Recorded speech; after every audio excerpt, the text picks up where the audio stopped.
Hello everyone, welcome to my channel. Today I'm going to attempt to convert this 36 volt Club Card Yes to lithium. The batteries that are in there, I have six 6-volt batteries, and they're getting really close to the end of their lifetime. 4 years, they're 4 years old.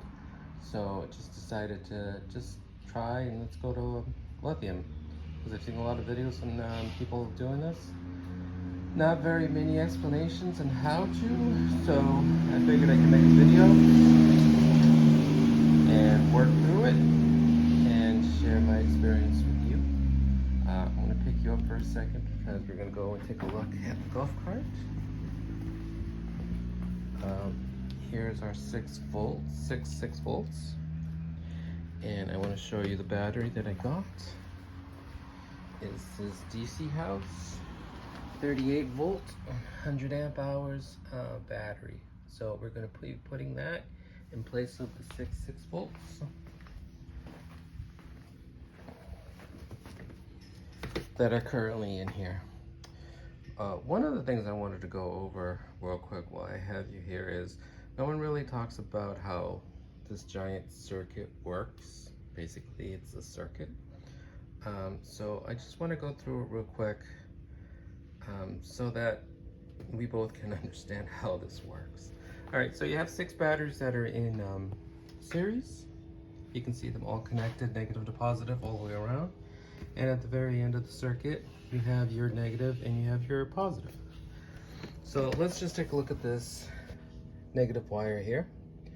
That's the end of your circuit, and if you follow all these batteries, there's your positive, that's the end, the other end of your circuit for your power. Okay, so if you follow the power, it goes through this kill switch and then down, and it goes into this side of the forward and reverse switch. And if you notice, the forward and reverse switch to the left is going forward and to the right is going in reverse. And if you look, there's a green wire here that goes to the middle of your battery bank. So when considering why that was happening, I deduced, and hopefully I'm correct, that in your complete battery circuit, sorry for the focus, hold on. For the complete circuit, you have full 36 volts going forward. For reverse, if you notice, there's your negative here connecting 4 batteries, and there's your positive there for reverse. So in theory, you have 24 volts for reverse, so that when you go backwards, you don't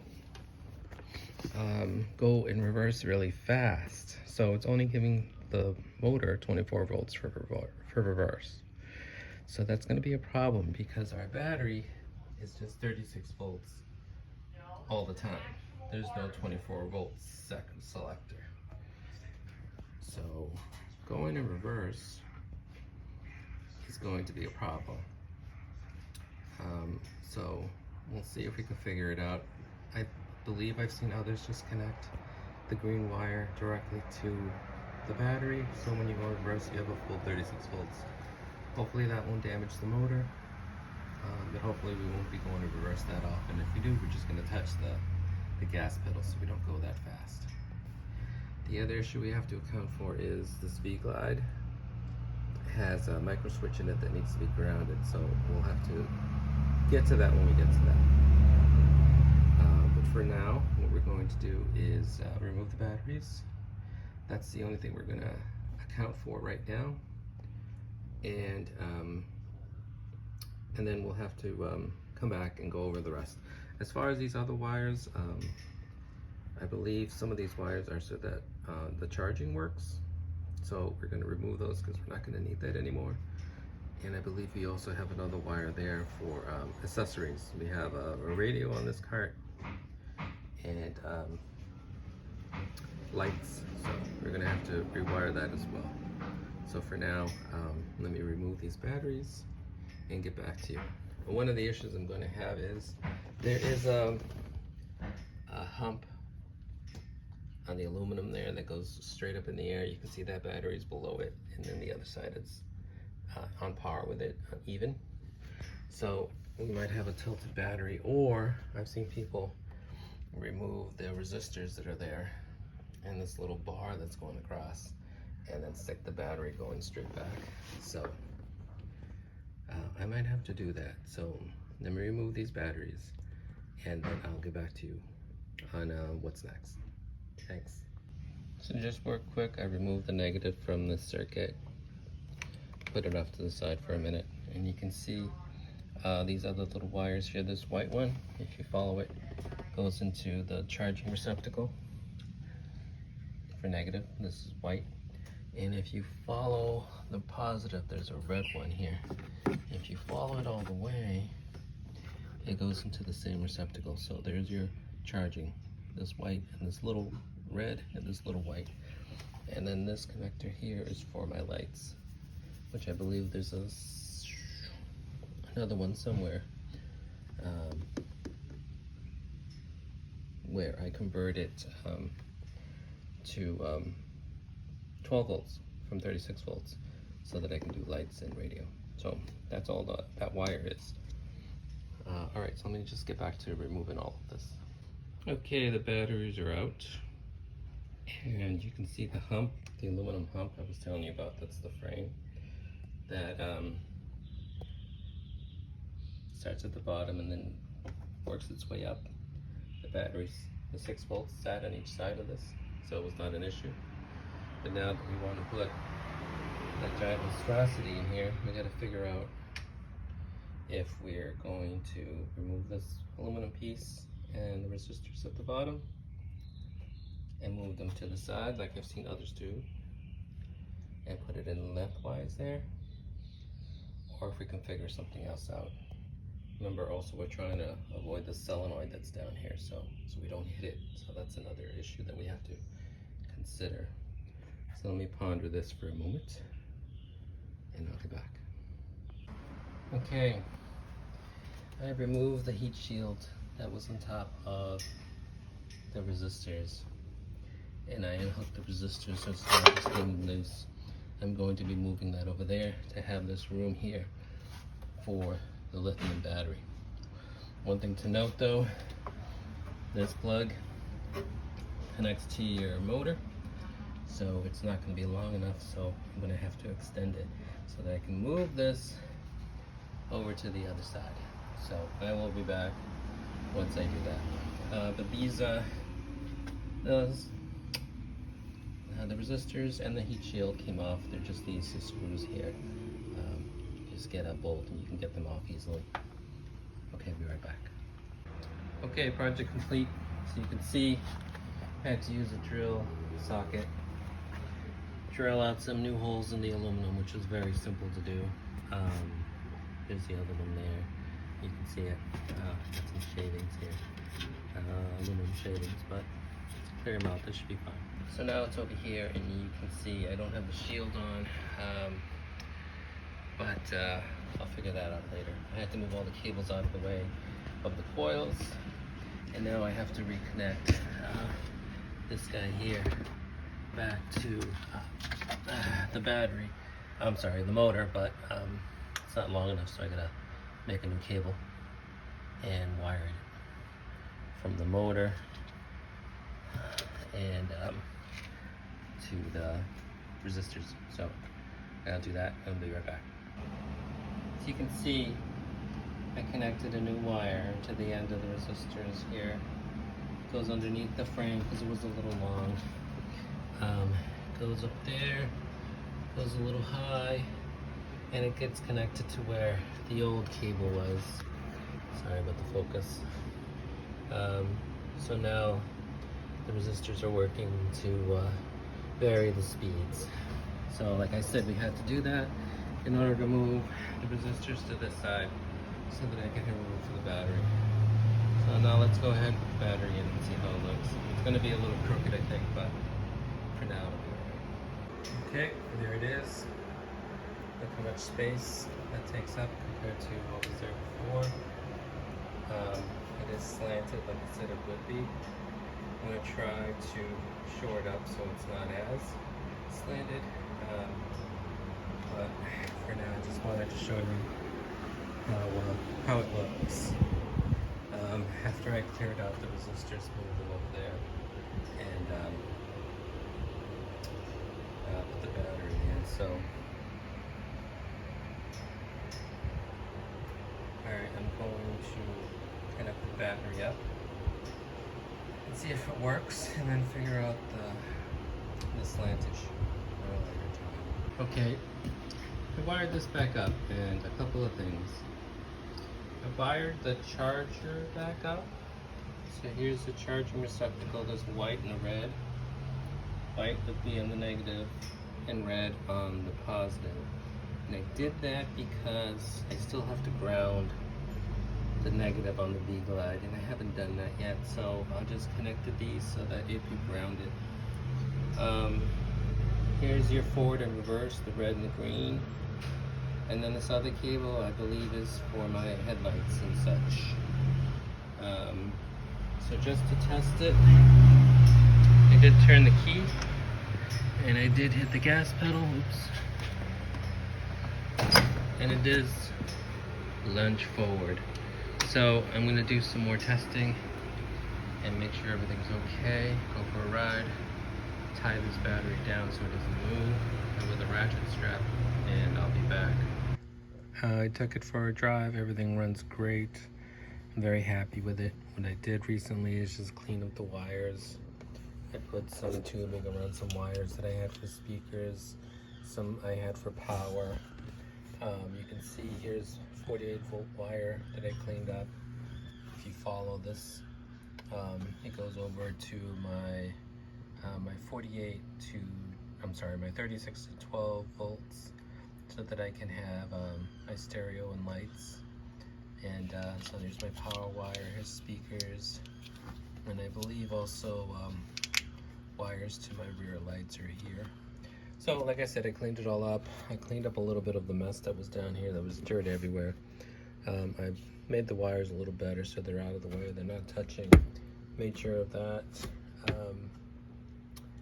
The negative wire I moved over because it was stuck in this little loop over here, so I had to cut it and take it out of there and move it so that it goes this way now. And then I connected it, and then all the other pieces I connected as well. So right now I moved the charging receptacle out of the way, so you can see I took the screws out. And what I'm gonna do is connect this 12 volt, 12 volt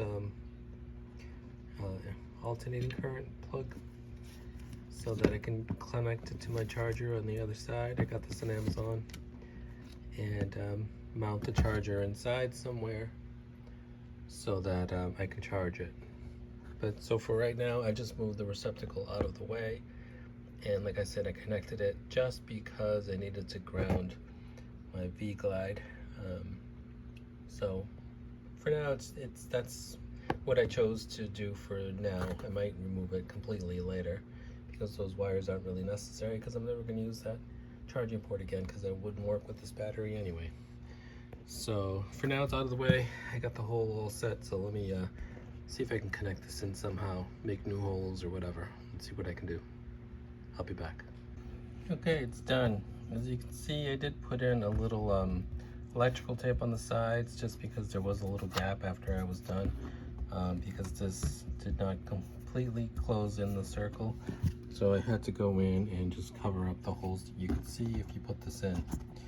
But then, so now, yeah, so there is your extension cord plug. It's not perfect, but it works. Should keep the water out. And on the other side, you see here's the extension cord. So now I just got to figure out how to plug in. Actually, no, mount the charger in here somewhere so that it'll charge, and through this port. Okay, so we'll be back with another video, because I do also want to add a kill switch, because this DCHouse 38.4 volt lithium battery does not come with one. It just had two connections in the top, positive and negative, and that was it. Not that I'm complaining, I got it for a very good price, very affordable. It's working amazing. I did do GPS to see how fast I was going, and I remember in the old lead acid batteries with around 240 pounds of batteries compared to the like 80 pounds as this is, I was doing around 13 miles per hour. But now I've reached 15 miles, and I know I could probably go up to 16 miles per hour, so very excited about that. So more to come. Okay, we're done. Well, up to this point we're done. I added a kill switch, and I connected all the negatives on one side and then just one wire going to the negative here. And the other negative wire there you see is for the charger. The positive, you can see all these connectors here. I had to actually add a different screw because the screw that came with was too small and I had too many things going into the positive. It's a long story, but that's the original. See, it has a little screwdriver mark at the top. This is one that I found that actually was longer than the one they gave me, which allowed me to connect all my connections to. Here's the charger. I wired it to go around the back here underneath that piece of aluminum frame, and then I connected it to the corner there, and then like I said before, I wired it to the connector there, which is now the adapter for extension cord. Yeah. So here's the charger. You can see the red and green at the top. It shows me if it's charging. And I left the label on the side to tell me what all the different colors mean. And all I did was just connect it with one screw on the side. For now, you can see right there, that screw is holding up that charger right there. And I stood it up. No reason, just to get it out of the way of the resistors. And I tested everything, and everything's working correctly. I haven't tested the charging yet, but if you look on the count on the dash here, if I turn the key, I have voltage showing up as 39.9 volts. If I hit the kill switch, which I connected to the negative here, that fades away to nothing. So it's all gone. So you see the kill switch is working. Turn the kill switch back on. 39 volts, we're back. Well, it's hard to see, but it says 39 volts. Okay, so I tested this, it's working, it's drivable. I'll do a drive with you guys so you can see how it works and then give you my final thoughts on this DCHouse 38.4 lithium battery for Club Car DS. I believe this is a 2004 model, but it still has a vglide and it has a solenoid, so it's one of the older versions. But it worked pretty well. I'm pretty happy with it. It's pretty peppy. Like I said, I gained like maybe 2 miles per hour. Okay, I'll be back with my final thoughts. Alright, real quick. The DCHouse battery came with the charger, which you've already seen in the battery. And it also came with this monitor. And I just wanted to talk about it real quick. The monitor came with no instructions whatsoever. It just came in this little clear case. It was also missing from the box, and we had to ask them to ship it. And I believe the box was damaged a little bit and might have fallen out. I don't know, or maybe it wasn't sent. I don't know, but either way, DCHouse was kind enough to send a replacement. And here it is. Like I said, no instructions and some strange numbering in the back. Let's see if I can get it. So when I looked up on the internet for any information on this, it seems to be for a scooter or a bicycle, electric scooter or electric bicycle, because it comes with this little attachment, and I'm like thinking, okay, you're selling this for a golf cart, but this makes no sense whatsoever, and there's no instructions. But I'm thinking this goes around maybe like a handlebar, and that goes on. And there wasn't a lot of wiring either, so I'm thinking it was just supposed to be like a short wiring for like a scooter. So we're going to try to install it on the dashboard and see what happens. Like I said, since there was no instructions, I had no idea if this was needs 12 volts. Is this Bluetooth? There's a button on the side. I don't know what the button does, but I'm going to assume, since it was meant for a bicycle or a scooter, that it can connect directly to 36 volts. So what I'm going to do is connect it up to the starter, because there is 36 volts when you turn the key. Then place it right there and see how it looks. All right, let me do that, and I will get back to you on if it worked, if I fried it, and see what happens. Thanks. Okay, here's the meter. As you can tell, it's telling me the battery's at 52%, and it's at 39 volts, and I believe it is at 39 volts, 39.3 over there. At first, nothing displayed on this. It was all like 88, and everything else was 8888888. So there's the button on the side, and if you hit it once, it shuts it off. But if you hold it down, looks like it paired with the battery or somehow. So now it's actually working. So I wanted to make sure that this was actually working, and I wired it up with the key switch just to make sure it did, and it looks like it is. So far so good. Kind of happy with it. So let's see if I can get this mounted up. Okay, so here it is, installed. I had to put some electrical tape on it to stop water from going in the back, but that's just me. I made a couple of holes in the back and pulled the wires through and fastened it in the back somehow so that it would stay. And then I connected negative to ground, and I connected the red wire to the key switch. So when you turn the key, everything shuts off. And it seems to be connected to the battery, maybe via Bluetooth. I don't know how it does it, but when you turn the key, it goes back to that, 888 that I told you about. Everything's like reset, but it's looking for the battery, I think, when you turn it on, and it finds it. There you go, 39 volts to 52%.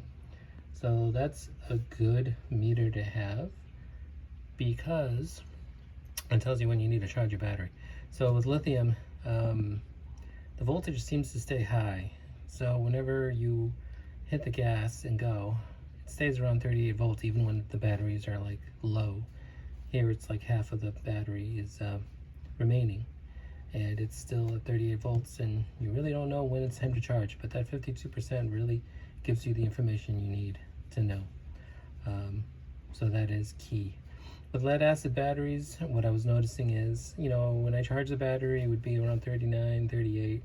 Then as you drive it in full load and throttle all the way down, you'd notice it go to 35 volts, 34 volts, eventually 33. You knew you're going to have to charge your battery soon, and then 32, you knew it's dead. You're not going to go anywhere. So with lithium, it's not the case. It stays at high voltage all the time, and it just tells you how much power is left in the cell. So yeah, this is a good little meter to have compared to the one that I have currently on there. Well, this one's dead, I think. Yeah, I don't know why that died, but yeah, this is great. I love it. Hopefully it'll last with the weather and stuff, and I believe it will, since it's meant for electric bicycle, electric scooter. So yeah, sorry that's a little hokey, but I'll try to fix it. Maybe I'll put some silicone in the back so I can get that tape out of there. Okay, yeah, there's a lot of glare, so it's kind of hard to see. Maybe at night it'd be better, but during the day there's tons of glare, and from up here, driving from up here, you can barely see it, but it's nice to have. Anyway, I'll be back. Okay, last thing, let's see if the charging works. I plugged in the outlet, the extension cable, and we're gonna plug this in to the extension port and hope and pray, because I have not tested this yet, that this works. So let's see. Okay, it's in. Let's look inside.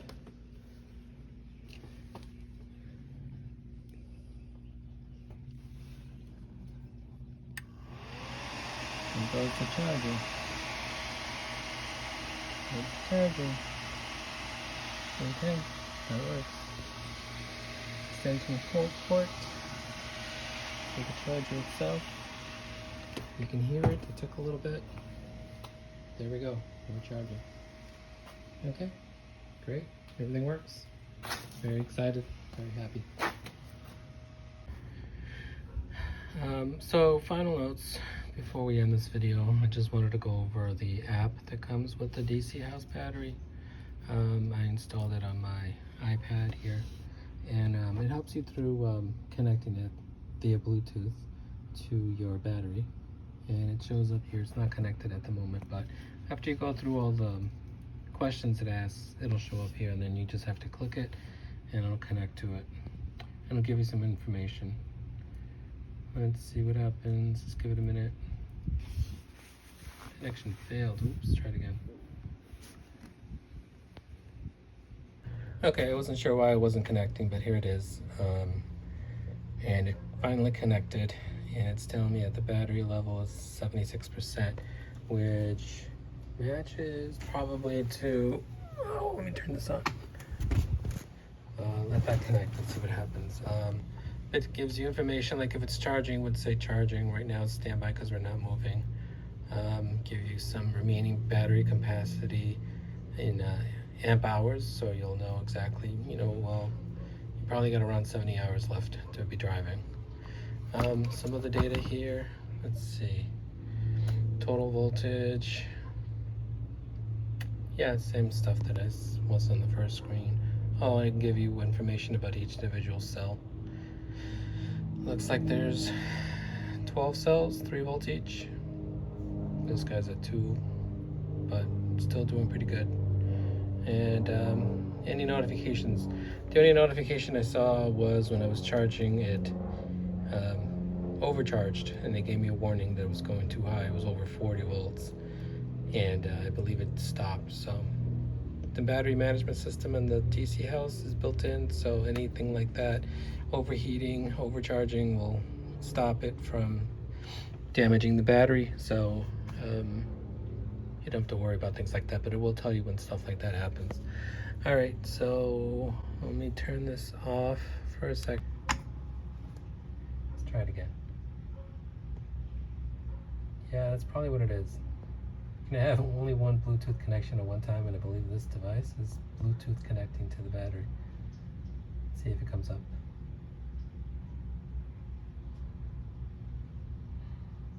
All right, it's not. So let's push the button on the side and hold it. I believe that's how it connects to it.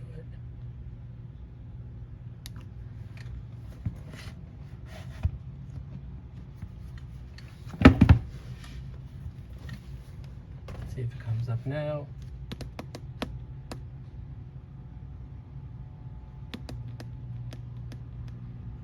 Thinking about it. Pretty sure I killed the app. Let me just verify.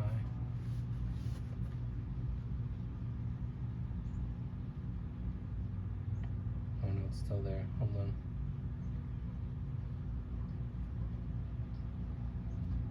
Okay, I killed it. See if it connects now.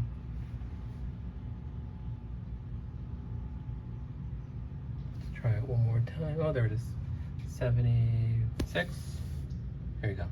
Yeah, so I didn't know that. Like I said, it came in no instructions, so it looks like you can only have one Bluetooth connection at one time to the battery, and then the other monitors like this one or any other connections are refused. So that's why I couldn't get it to work early on. Well, you learn something every day. Okay, so we're gonna do driving impressions and see how fast we can get this to go. I'm gonna load up Waze and go for a ride.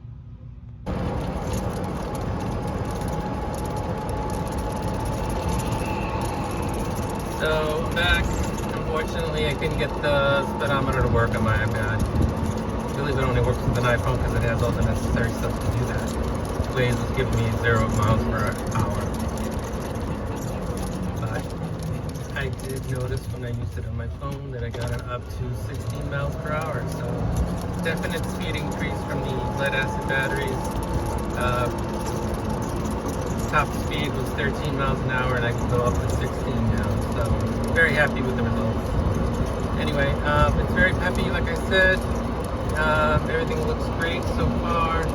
Batteries are running really well.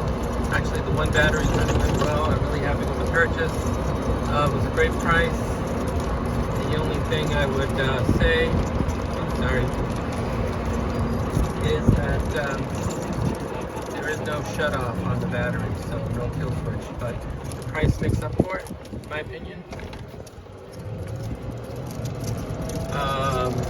So you can get probably a better battery or more expensive battery that has that feature.